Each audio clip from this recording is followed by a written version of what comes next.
Okay, great. It's about 5 minutes, and I'll share my screen here. Perfect. Yeah, Elizabeth, if you'll start. So, good morning, everyone. Hopefully you can hear me and Sure. I think we're good so far. If not, certainly use the chat box for questions or just to let me know if we're having any trouble with sound, etc. So this morning's meeting, we have invited Elizabeth Quinn, who's with Fields Forward, and I'm hoping you can give us a little bit of an idea of what your organization does, as well as discuss the project you have in place for labor this season for training. Mm-hmm. And our second guest will be Ken Sapsford, who we've had before with the Ministry of Agriculture, our pesticide specialist. So I will let you share your screen, Elizabeth, just at the bottom there, and hopefully I have the settings. It says host disabled attendee screen sharing. Let's try that. Okay, that worked.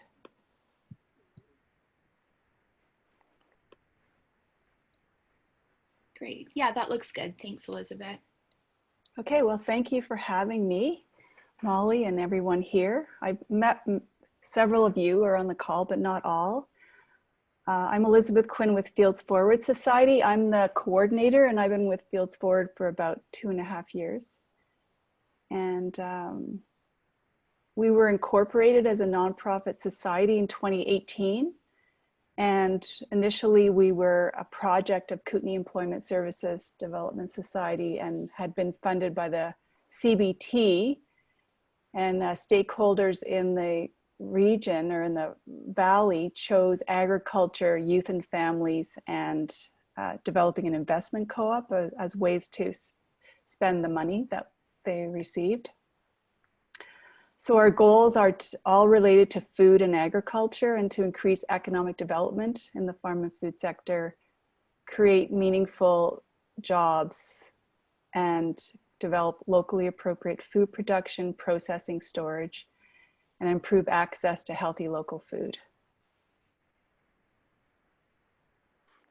So many of you might know us mostly because of the Kootenay Mobile Press. We go around to orchards and we press your cherries and apples into juice, and we bought the press in 2017 with funding from the RDCK, with a goal of really reducing waste that goes to the landfill and increasing value-added processing. So our current vision is to develop a food processing facility. We applied to the Ministry of Agriculture for some $750,000 last year, and we did really well, but we weren't successful, but we were encouraged to continue and apply again when they release the next RFQ. So we would focus on processing, distribution, shared marketing, and we're working collaboratively with people in the region all the way to the Columbia Valley and to the Nelson area. So it's a long-term project. So why COVID-19 training? Why is Fields Forward offering this? And on April 6th, the Creston Valley Kootenay Lake Economic Action Partnership and Fields Forward actually hosted an agriculture roundtable to identify emerging challenges. And it became clear that ensuring a healthy workforce was the top priority. And also some of the producers were saying, or the orchardists were saying, that they didn't know they had this, if they had the space on their farms to meet COVID-19 protocols. But that was in April, and a lot of them have adapted. So also the Cherry Association, they just put out a 2020 COVID-19 update for seasonal workers. And I'll just read to you what they had to say. So they said BC has been successful at preventing the spread of COVID-19. However, local communities are concerned about the arrival of seasonal workers and the increased risk of COVID transmission. That's definitely the case in Creston. And fruit pickers play a crucial role in the Okanagan and in Creston, and we want to ensure the healthy season for all. And then they emphasize that risk among backpackers is high and precautions must be taken seriously. So we were hearing all these things and hearing from the public, so we asked for funding to be able to offer training if people want it. So also the provincial health officer order for industrial camps and agriculture. Employers in agriculture and seafood sector that provide accommodations for workers must develop a COVID-19 infection prevention and control protocol, appoint an infection prevention and control coordinator, and schedule a site inspection. And employers can schedule a site inspection by filling out an online application. And they say the application will be open soon. I just read it 2 days ago. I think it came out on the 6th of June. And here's information about if you probably know all this, but I wanted to review it. And you can take a picture with your phone if you want to contact the ministry about scheduling a site inspection. And then so we received funding from the Creston Valley Kootenay Lake Economic Action Partnership. And so we have 3 audiences for our COVID-19 training. We have farms that provide temporary camps for Canadian workers. So we're focused on Canadian workers, not temporary foreign workers. You probably have that all organized. And we're offering training for your COVID coordinators and for pickers.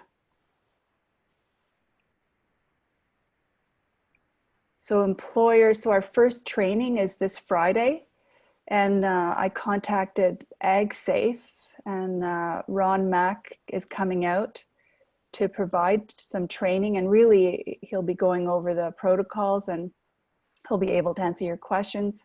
And it's at the Ramada from 9 to 11:30. Molly's going to be going, and a number of other people have already registered. And yeah, so it'll be hopefully helpful for you if you have a camp for Canadian workers. And here's, you need to call him to register. So if you want to take a picture of the screen with your phone, that's a way you can remember his phone number. Or I'll send this PDF to Molly, and she said she would send it out. And then for COVID coordinators, we have training as well. And so you can call me to register, and it could be helpful. And then also in the Okanagan, what they've done, the BC Fruit Growers Association, they've been training, doing COVID training and adding it on to other training that is being offered to the pickers. And so they give out cards. So look for these cards. And these pickers will have already been trained. And so what we would be focusing on is COVID training and not the other workplace safety training, but we could be there, we, not me, but who we're hiring to be there when you're doing your other safety training. But our focus will be on hygiene, hand washing, personal distancing, symptoms of infection, what to do in case of symptoms, and isolation requirements. But this is what I've spoken to some orchardists here, and they would like us to have a similar program here, because it would help all of you when, you know, some of you have pickers coming from other orchards, and you'll know they've already been trained, so there's some peace of mind there. And also Ron Forrest from the BC Fruit Growers Association will be coming to Crescent. I've invited him to come.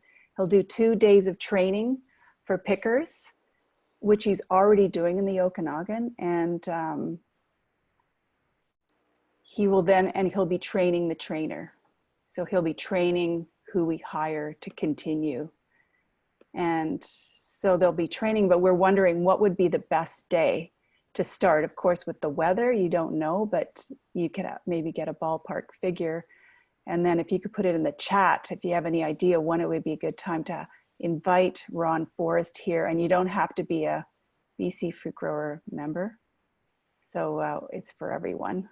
So you can contact me. And also what we're thinking is, if you know the name of and contact information for crew bosses, that would be helpful, because if you know there's crew bosses in the Okanagan that are bringing crews here, then I can send Ron that information, and he can train those crew bosses and their pickers in the Okanagan. So they're trying to get as many people trained, and that everyone in Creston Valley will benefit from what they're doing. So this is my contact information if you want to get some free training. And so anyway, that's my presentation. And I just want to thank our funders. And also, we're going to ask you to fill out a survey, not about my presentation, but just about your operation. And it's one of the requests from my funder. And so the funder was is the Creston Valley Kootenay Lake Economic Action Partnership. And they're with Area A, B, C in the town of Creston and the Yakanuki. And they got funding from a rural dividend grant from the Ministry of Forest Lands, Natural Operations and Rural Development. So we're fortunate that we were able to benefit from that grant. Anyway, that's my presentation. And if you have any questions, please let me know.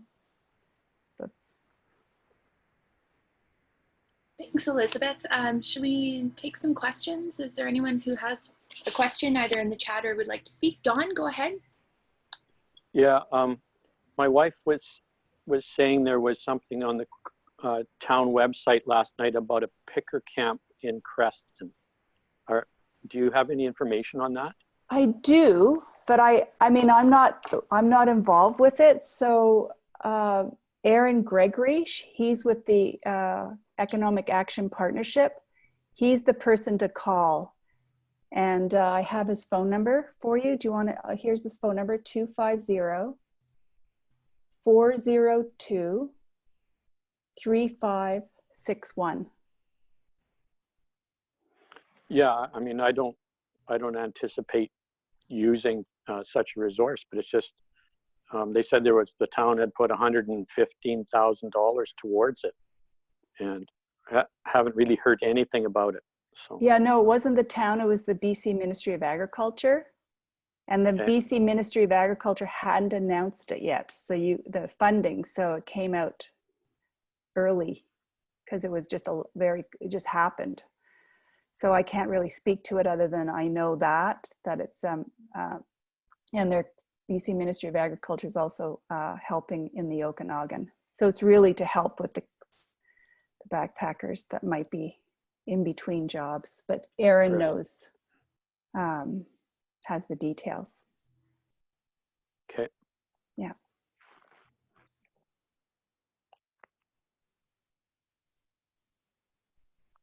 So just another question then, we found out this morning about the training on Friday. Has there been any other method of trying to let people know? Well, we just got confirmed on Friday, on last Friday. So this is one way, and it's going to be in the press release, hopefully in the Creston Advance. And I'm going to send out an email to all the people I know on my list. And also Molly said she was going to send out some information if I had a poster, which I don't, but do you have a very long list, Molly? Yeah, we've got almost 60 people on our list, Elizabeth. So okay, yeah. I'll just send out these details with Ron's phone number back to the list. Okay, perfect. Thank you. And perhaps, Ron's email address, I'll include that too, if that's helpful for people. Yes, that would be helpful. Yeah, it was it's very last minute. I just got my funding. So everything's kind of just happening. Mm-hmm. Okay, super. So just to clarify, Elizabeth, the target audience for Friday is the growers and those people that are going to coordinate on farms for this training. Yeah, the people who are setting up camps, which are most everyone who has an orchard and has pickers coming. And so what I've been asked questions early on, but there was so much how much spacing between tents, like how many showers do you need? Like you're going to need a site inspection. It's not going to be the same as the past, like where it can be more spontaneous. So what are you going to need? And Ron Mack, he helped with the Loose Bay campground in Oliver. So they've had to make some modifications there, and the regional district of Okanagan and Similkameen had to take over that camp that was run by a group of agriculture people. And so there's all these protocols that they have to have in place. So Ron was able to help them, so he'll be able to help you.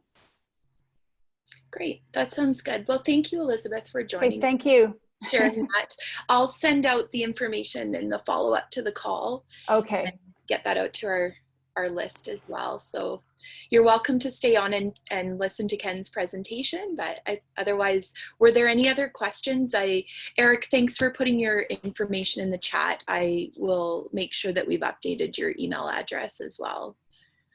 And if there's any other questions, feel free to text them in, and I can always touch base with Elizabeth after as well. Super, Great. Thanks for joining us. Okay, thanks very much. Okay, good luck everyone with the good season. Bye-bye. Excellent, so goodbye. So Ken, we will swap over to your presentation, please. Okay.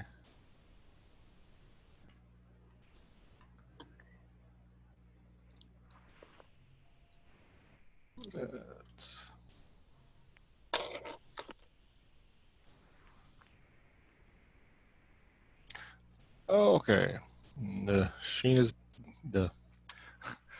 you can see the screen. That looks great, thank you. Okay. Excellent. Yep. Thanks, Molly. And here we'll flip gears a little bit and go into some calibrating of the Airblast sprayer. So when we look at, just one moment here. When we look at pest management, basically what we're trying to do is make sure that we get the product in the right spot and the target, and so it's doing what it's supposed to do. And I keep on running across this statement all the time when I'm looking, and none of the biology matters and none of the chemical choices matter if you haven't calibrated your sprayer, because it doesn't matter what you're spraying on. If you're not getting it where it needs to go, it's not going to do the job for you. And that's where the calibration becomes important. When I look at calibration, I break it into 4 different steps for the Airblast sprayer. The first one is sprayer inspection and maintenance. Then we got to look at the airflow to make sure it's calibrated for our crop canopy. Then we look at the delivery rate of the spray solution coming out of the nozzles and make sure it's calibrated. And the final step is just confirming that we are getting it where we want it to be. And so it's, when we break it into 4 steps like this, it's not a very complicated process, and each one of them have a little details that you need to worry about, but they're pretty straightforward. As far as maintenance, I look at that is something that needs to be done before you ever look at calibrating your sprayer. And this is just a form that comes out of the Sprayers 101 Airblast Sprayers Handbook. And it's one that they've developed, and it's just a nice check where you can keep this around. If you've got employees that are going through and inspecting your sprayers, they can go through this list to make sure they've checked everything off.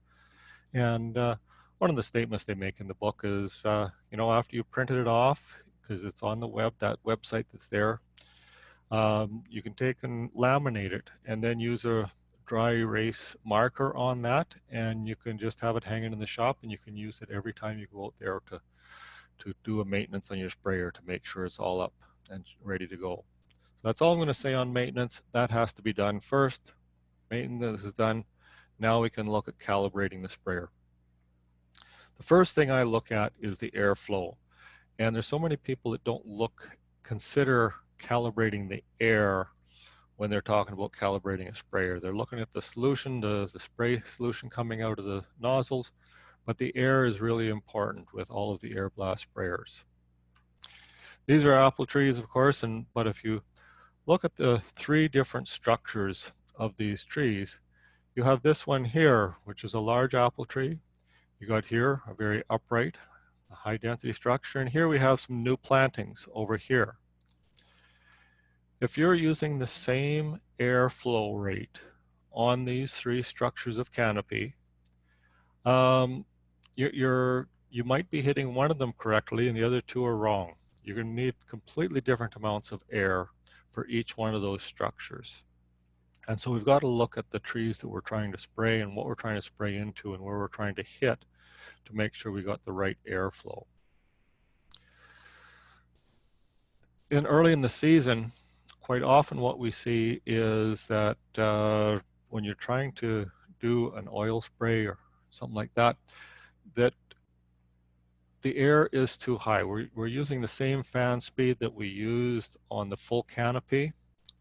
And when you have the faster airs, what it does is actually starts buffering that center point and bouncing off and deflecting the air around the actual trunks of the tree and the canes and etc. If you slow down the air, it will wrap further around that. And that was shown in a demonstration that was used where with slower air, you can see it's moved around this post by at least 50% around the post. Where here with the faster air, it hits about a third of the post. It's bouncing off. And so we need to take and set that when we have very little canopy up there, slowing that air down. So how can we adjust the airflow? Well, there's a number of the sprayers out there now have a 2-speed gearbox. So that's at least one way we can get it down into the lower gear. But even with a slower gear, quite often in the early season, that gear is still blowing too much. We need to slow it further. And that's where a process called gear up and throttle down comes in. This method is very useful in dormant oil applications, spring fungicides, and on very young crops when you don't have a big canopy. You need to slow that fan down. Excuse me.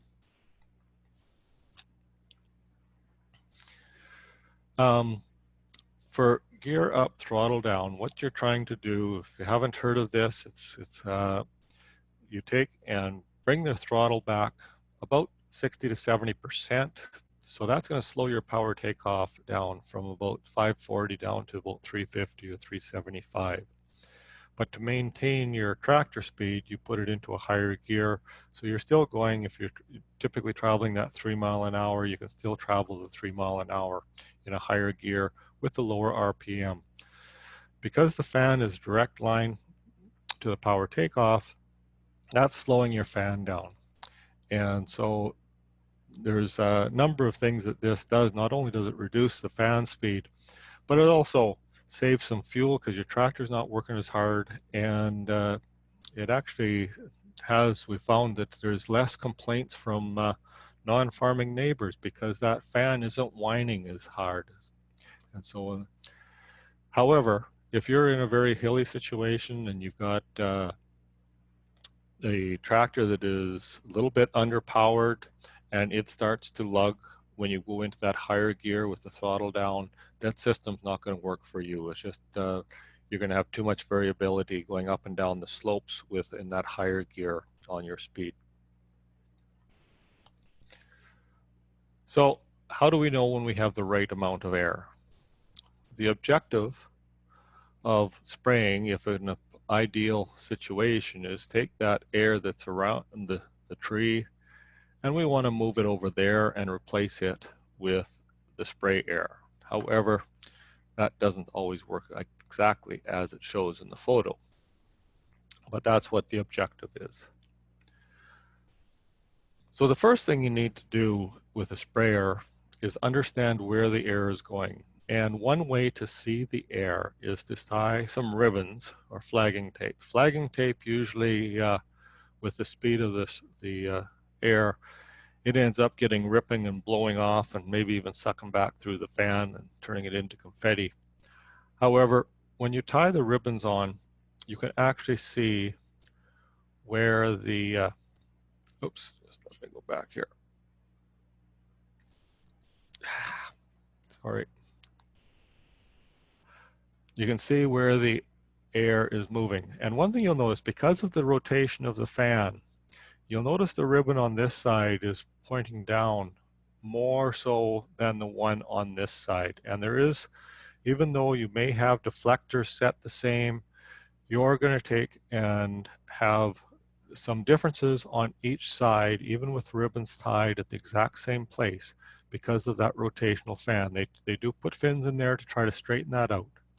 Now, one of the things you got to look here, you notice this ribbon on this side, it's actually blowing into the dirt. And so if there's a nozzle there spraying, it's going to take and push that right into the dirt. This is on blueberries, but it's the same situation regardless of the crop.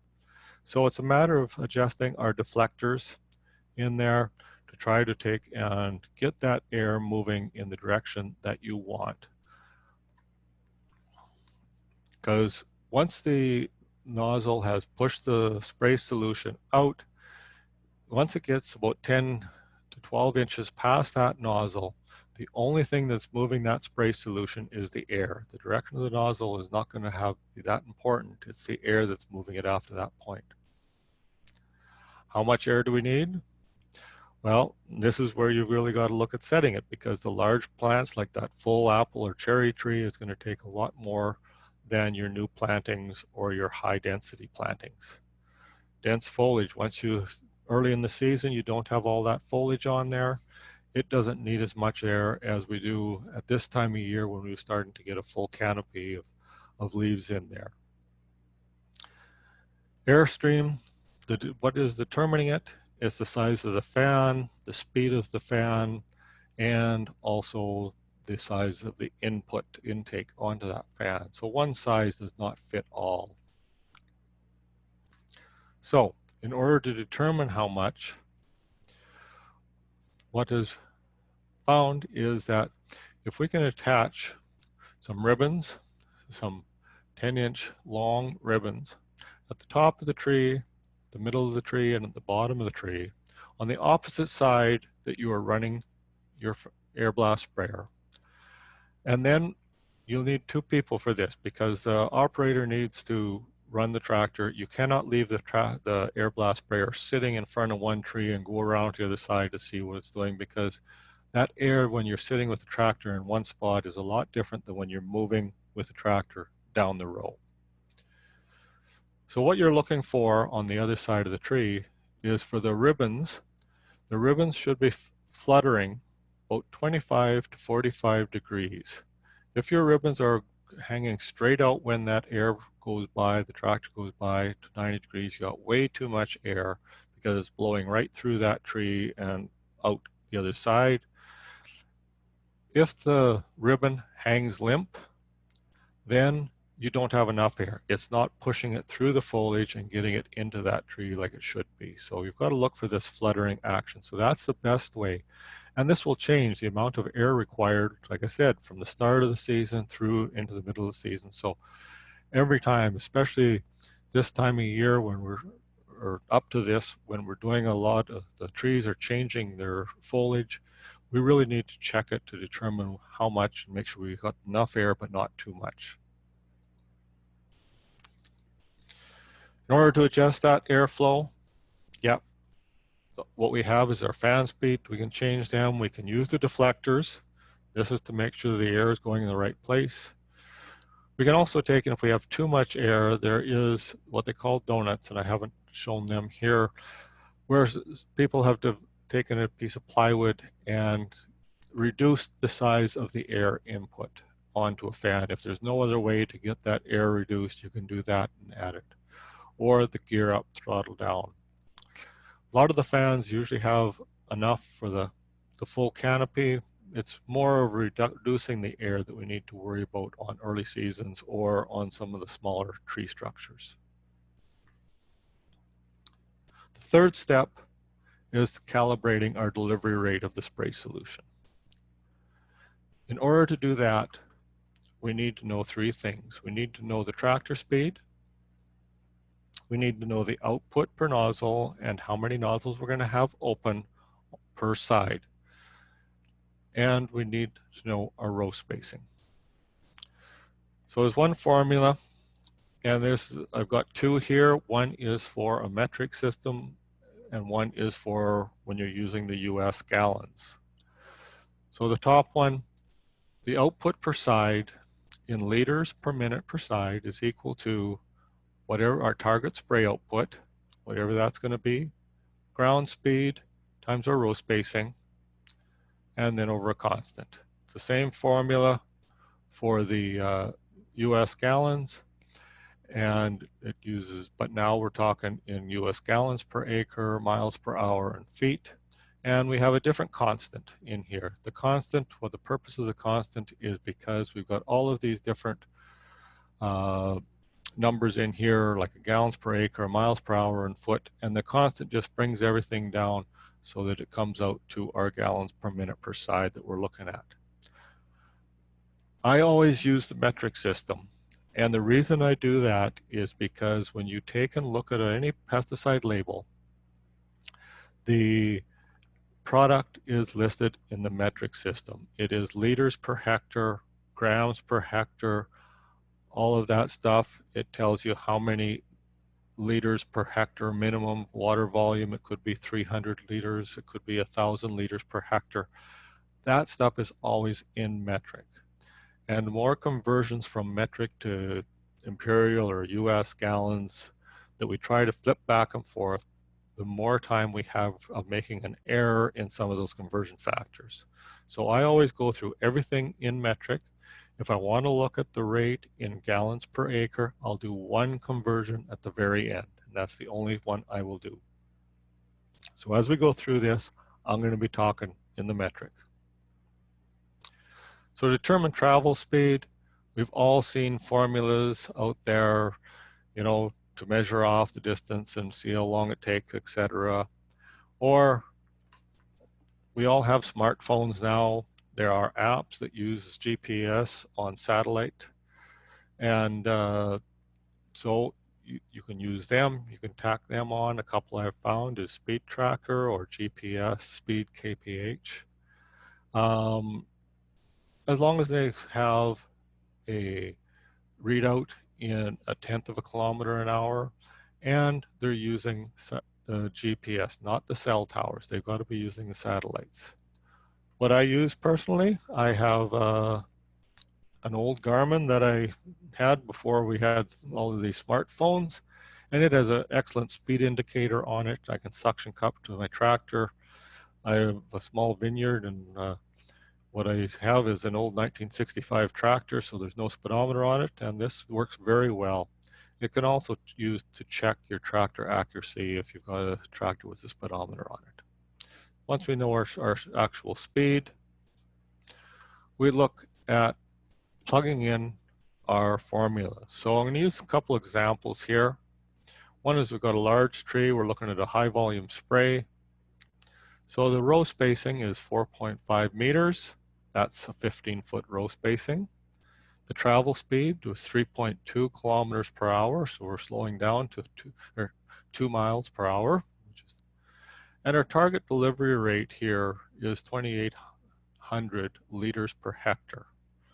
That's your 300 gallons per acre delivery rate. I take that formula that I had before, I put those numbers in because I know our target delivery rate, what we want to spray. We know our travel speed is 3.2 kilometers, our row spacing, and we put that divided by our constant, and we come out with an output per side of 33.6 liters per minute per side is what we require to get that.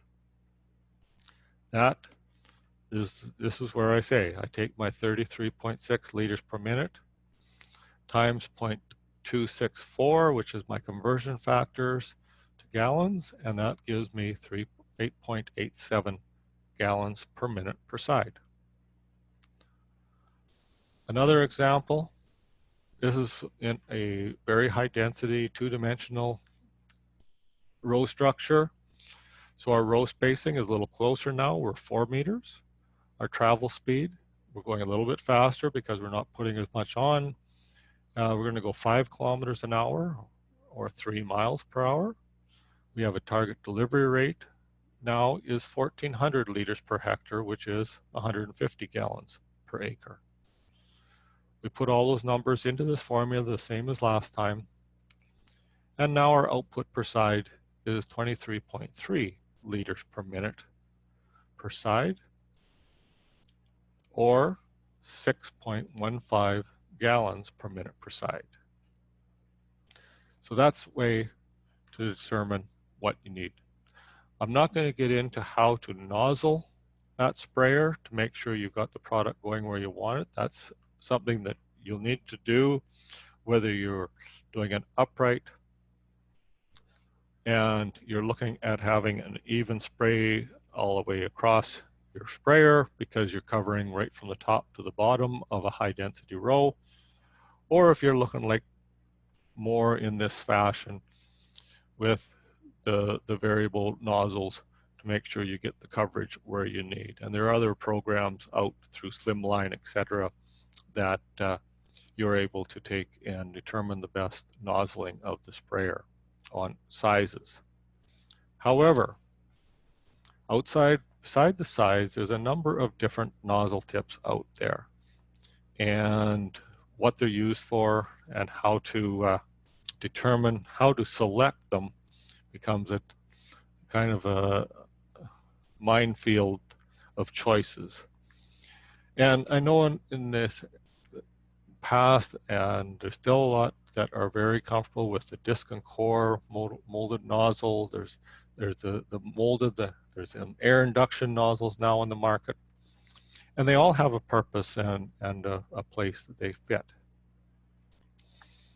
The disc and core, I know many of the growers are very comfortable with these. I'm new to the valley. I've only been here for 5 years. I come from the prairies, and we did not use these, and they were kind of trying to understand how they worked, and everything else took me a while. And they do work, of course, and they work well, and they've been used for years. One thing I do not like about these is because they're some very small parts. To try to handle them with rubber gloves on when you're actually spraying to clean things out is difficult. Small pieces that can fall, and they need to be put in, of course, as you know, the right way. Personally, I am in favor of a molded nozzle. They come stainless steel or ceramic orifices and polyethylene bodies so that they do not wear as fast as some of the other materials. They have very similar pressure ranges as the disc and core, but they are also color coded for size. So I can look at a sprayer from 10 feet away and I can tell how the nozzles are set up just by the color of them. I don't need to try to see those little numbers inside the disc and core system. And so it's just a little advantage when you're trying to take and determine if you got the right ones turned on, you know the colors. Then there's also the air induction nozzles. And the air induction nozzles, what they do is as the spray solution is coming in through the top of the nozzle, they suck the air in through some small holes into a venturi, and they mix with the liquid as it goes out through the nozzle. And then the droplets that come out of an air induction nozzle are air bubbles that are surrounded by the liquid spray solution. So there are larger droplets. These larger droplets do not drift like we see with the very fine droplets out of the other nozzles. However, when the droplet hits its target, that air bubble explodes and we end up with the smaller droplets hitting the surface of the leaf or the target that we're drawing. So it does have some advantage in that it reduces the drift of the nozzle, but yet still has the finer particle droplets when it actually hits the target. The other one thing that we really notice is the visibility of it. And in here, on this sprayer here, this is a standard hollow cone nozzle getting sprayed out. You can see the mist going up. The nozzles on this side are air induction nozzles. They have larger droplets, and the visibility of that mist is not there. We've had some growers say that yes, once they put the air induction nozzles in, the complaints of the neighbors of the spray mist went away because they could not see it. This is another example here, and you can see the difference of the mist from the standard hollow cone on this side, and these nozzles that are over here that are turned on, those are all air induction nozzles. And so what will also happen with the air induction nozzles, because they are larger droplets, the air will push them higher up into the canopy. And then they will drop down. Because they actually are larger, gravity has a larger impact on them and it'll pull them back down into the tree. Compared to the very fine mist here, once that one goes up above the tree, it'll quite often get caught in an airflow and move wherever the air happens to be blowing to that day. And so one way to get into the larger canopies, to get to the top, is to put that air induction nozzles up near the top end of your sprayer so that it'll push those droplets up to the top of the tree and they'll fall back down into it to make sure you get good coverage, especially on those large trees. However, the air induction nozzles do work differently. If you have a sprayer that has the nozzles that are inside the airstream right when it's blowing out, or the nozzles that are on the outside edge, and this is like a turbo mist sprayer that has the nozzles on the outside of the airstream and it's angled to blow that nozzle, the air or the liquid, into that airstream. And so what happens is as it pushes into that airstream, the air catches those droplets and it actually breaks some of them apart. So when we look at the droplets coming out of the same size of nozzles, the ones on the left are when the air induction tips were located inside the airstream, and just the air's coming up behind that droplet and carrying it forward up into the tree canopy, compared to the one that is outside of the airstream and blowing the spray solution into that airstream, and then the air is picking it up. That air shear is breaking those nozzles apart somewhat. They're still larger than the straight hollow cone, the mist that we have, but they're not as large as droplets. So you get different sized droplets depending on the type of sprayer that you are actually putting these on. So that's if we're looking at trying to determine what size of nozzles we need to have on each side of the sprayer. But I have so many growers saying, well, you know, it's always been set up this way, and I've used it last year. What is the actual delivery rate of the nozzles that you have that you're turning on? So all I'm doing is taking that same formula as I had before, but now we're switching it around. So instead of trying to determine what our output per side is, what we want to know is what our actual delivery rate is. So we know these. We know the travel speed, we know our row spacing, and our constant is always there. So what we're looking for is what is the actual output per side so we can know what our delivery rate is. This can be measured, and most way of measuring that is with a measuring container of some form, a stopwatch. You start the sprayer up so that you are catching it for 30 seconds or a minute, so your liters per minute per nozzle, and add the nozzles together. And all the nozzles, and this is important, that if you're the same size of nozzles, should all be within 5% of the average to make sure that you're getting a consistent spray across them. But what I use is a spot-on calibrator. This does not require a stopwatch. I push the button at the center. I set it underneath the nozzle and I catch it. There are two pins at the back of this, so when the liquid comes up to the bottom one, it says, okay, I've got to start counting. It measures the time it takes to reach the top pin. And then there's a little screen here that gives me the liters per minute. You can actually change that to gallons per minute if you like as well. And so it's very quick and easy. I can take and check all the nozzles on an Airblast sprayer within 20 minutes to see what our output is. Personally, this is what I use at home. It's an older sprayer, but I have bought a rubber hose that is a 7/8 inch inner diameter, and it just fits snugly over top the nut that holds the nozzle in place so that I have it coming out and I'm able to collect it down here with the spot on.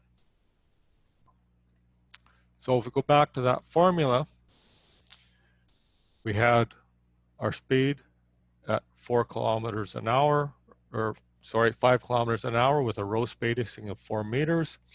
And when I checked my nozzles, I had a output of 24 liters per minute. And so that was a 1,440 liters per hectare becomes my actual delivery rate. I take my 1,400 liters per hectare, I can multiply it by my conversion factor to get gallons per acre, and it works out to 154 gallons per acre is what my sprayer is actually putting out. So I know that my actual delivery rate coming out of the sprayer now by checking those nozzles. So we've gone through those 3 steps on calibration. The final one is confirming spray coverage. And this is done with water sensitive sprayer paper. And this is oil and water sensitive paper that is yellow when it starts. It will take, and wherever the droplets hit, you get that blue color showing up. And these can be placed inside your canopy. These need to be placed at the top of the tree, at the middle of the tree, inside the tree, at the bottom, on the far side. What you need to do is you need to wear gloves when you do this because this is water and oil sensitive paper, so the oil of your hands will take and cause it to turn blue. I usually fold them in half so that you can check both sides of the paper, that which is closest to the sprayer and that's what's on the other side. Mark the location with flagging tape, also mark the back of it, label the back of the card so you know whether it was the top, middle, or bottom of the tree. Doesn't work on very wet and really wet and humid days because the humidity in the air will turn it blue. And then you can check and you can see what type of coverage you get. With most of the fungicides and insecticides that we use, this is what your card should look like. We do not need to have this drench. Now, if you're putting on a summer oil or an oil or looking at the GA applications, you may want to get higher applications because you're going to the drip. But most of our fungicides and insecticides, this is all we need to get that type of control that we're looking for. It's about a 10 to 15% coverage of the actual surface with the droplets. So, in summary, you need to know what your pesticide labels say to ensure that you're putting on the rate according to the label. Make sure all sprayer parts are in good conditions and working properly. Set the air for the tree size, and this becomes very important because especially if you have different blocks with different types of structures of trees, you should not be using the same setting for all of your trees. It needs to be changed from one size to the other. Match your spray distribution to the target, and that's always remember what is the target that you're spraying. Is it the fruit you're trying to get the spray solution on? Is it the bark? Is it the tree trunk? Is it the leaves? What is your actual target? And check your coverage. Just because you can see a mist going out the back of the sprayer or going up into the air over the tree doesn't mean you're getting the coverage where it needs to be. Check the coverage. And minimize drift. That is becoming so important. We're getting more and more of the urban people. The urban-rural interface is close in all of our orchards. And we've got to make sure that we're doing everything we can to avoid drift. And calibrate often. All this information that I've been giving you can also be found in an excellent manual. It's an Airblast 101, a handbook for best practices of Airblast sprayers. There's hard copies, but it's also available in PDF from Sprayers 101. And these two gentlemen, Tom Wolfe and Jason DeVoe. Tom Wolfe is more of a field sprayer guy, and Jason DeVoe is the Airblast, the horticulture sprayer. And if you don't already follow them, go to sprayers101.com, sign up. It's free. They give excellent information. And if you're a Twitter, they will send them tweets, and they are continuously answering questions on that as well. So, like I said, there's one formula is all I use, and it just takes and makes the calibrating the sprayer can go out and check. With a little bit of electronic equipment, it really makes the job fairly easy to do. And if you got something that isn't going to take a full day to do, the chances of it getting done are more likely. So let's make this job, make sure we get it done right. So with that, I don't know if there's any questions.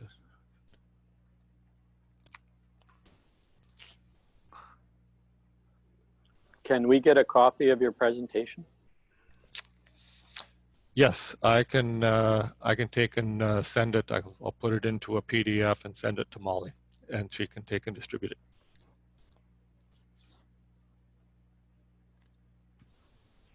Thanks, Ken. That would be great. I'll happily send it out after the meeting to everyone. Are there any other questions for Ken about calibrations, or any questions about sort of technical questions, what you're using for volumes or other things that you'd like to discuss?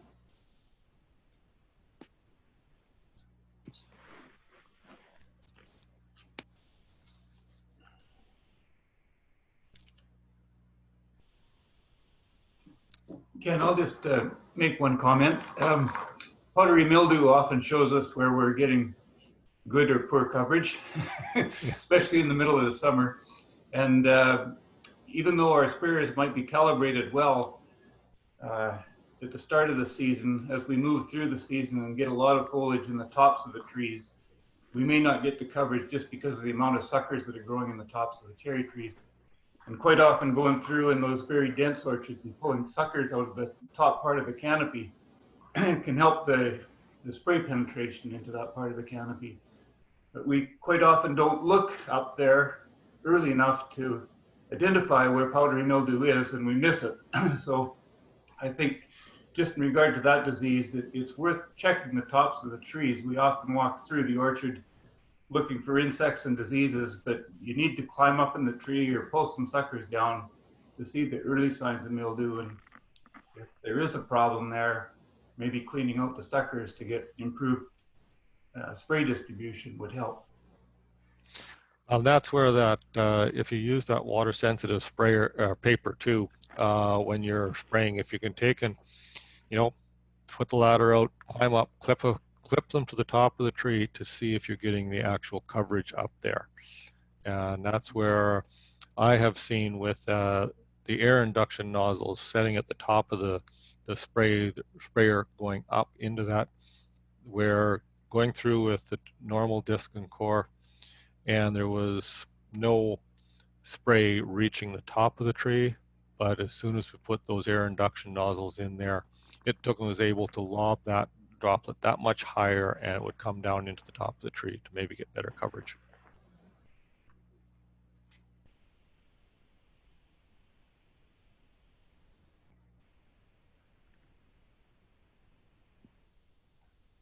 Great. Well, thank you very much, Ken, for joining us again. We definitely appreciated you doing 2 meetings with us. No problem. It's great information. So I will send that out after receiving it from you. Are there any other questions, horticultural questions or other things that people want to ask before we wrap up? Let's leave an opportunity.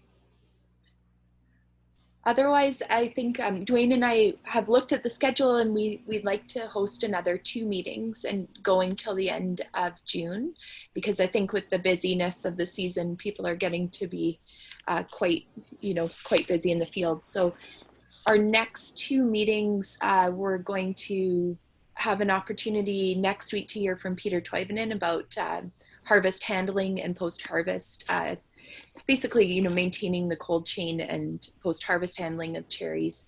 And then our final meeting on the 30th, we've got Dr. Matt Whiting joining us from Washington State. So we'll sort of wrap up from there for the season. We will have a survey as well that we're putting out probably next week that we'd love to get some feedback on, especially for our funding partners for this project. So I think that's it for the week, unless there's questions. Are there any other comments or questions before we wrap up? Oh, great. All right, I think we'll leave it there. Thanks, everyone. Thanks again, Ken. Appreciate you joining us. Okay, you're welcome. Take care. Goodbye.